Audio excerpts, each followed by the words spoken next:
Всем привет! Сегодня я хочу вам показать еще один узор.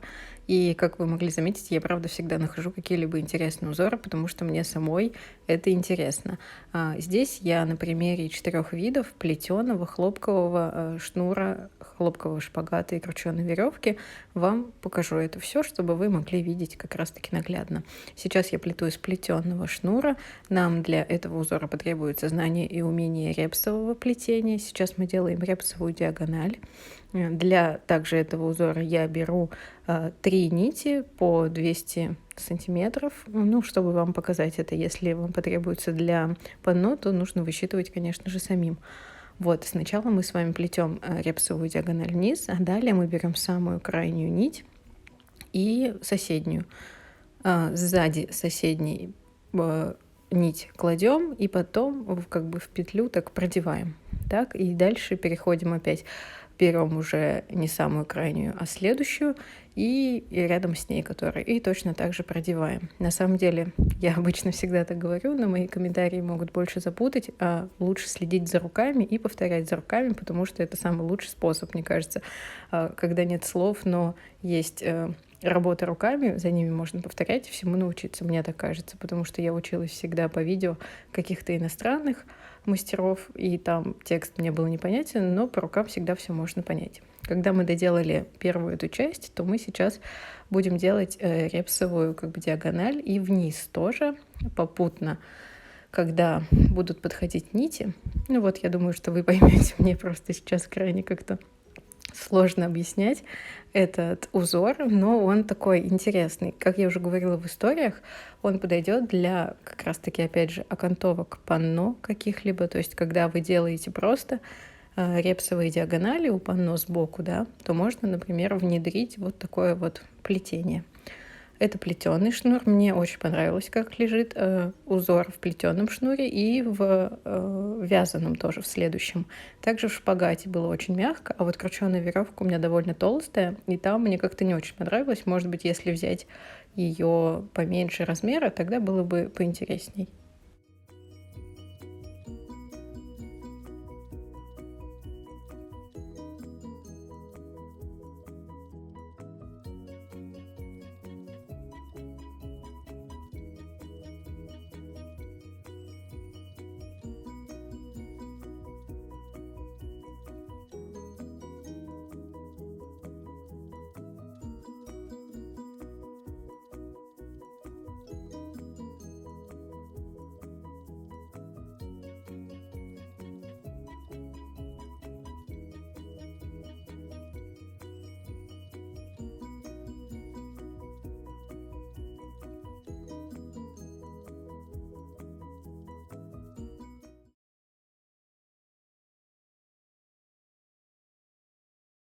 Всем доброе утро! Я хочу начать понедельник с напоминания о моем курсе по макраме, который стартует уже меньше, чем через месяц, 23 и 25 числа. Почему 2 дня? Потому что у нас разделился курс на 2 группы, будничная и выходная. Будничная будет по вечерам, выходная после обеда.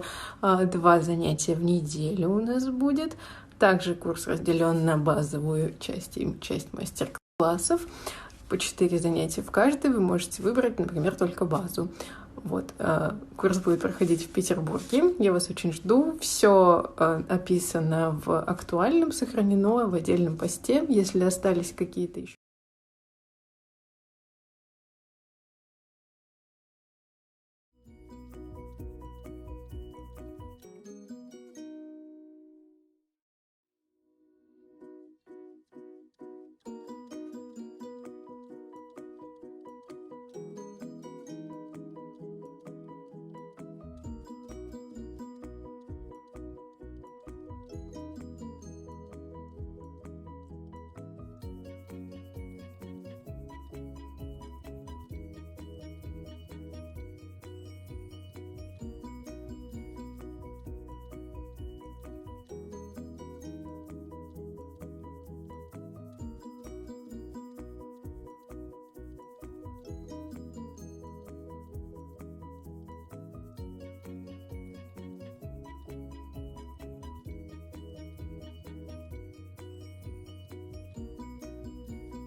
Я вот в вязаном шнуре показала с одной стороны также, и хочу вам показать, как с другой стороны также продолжать это плетение, чтобы заполнять вот это пространство между диагоналями репсовыми, то есть в другую сторону, как плетется. Все зеркалится и получается точно так же.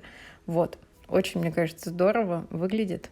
Пишите в комментариях, естественно, как вам. Посмотрите еще и шпагата, намного мягче. Ну, у меня шпагат 3 миллиметра, возможно, немного тонкий, но взять 4 и уже будет, конечно, по-другому смотреться, но достаточно такой мягкий получается узорчик. Прям очень интересно вообще.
Как обычно, сплела и показала вам из нескольких видов веревок, чтобы было все ясно и понятно, как выглядит. Подписывайтесь на мой канал, я буду очень рада лайкам, комментариям. Также не забывайте нажимать на колокольчик, чтобы получать уведомления о новых видео, потому что я выпускаю их довольно часто. Еще сейчас уезжаю в небольшой отпуск. Надеюсь, что вы не забудете о моем канале, потому как видео будут выходить немного реже. Успела заснять буквально чуть-чуть, немножко видео, но отдых нужен всем. Так что желаю вам и отдыхать, и плести в удовольствие, и всего самого наилучшего. Пока-пока.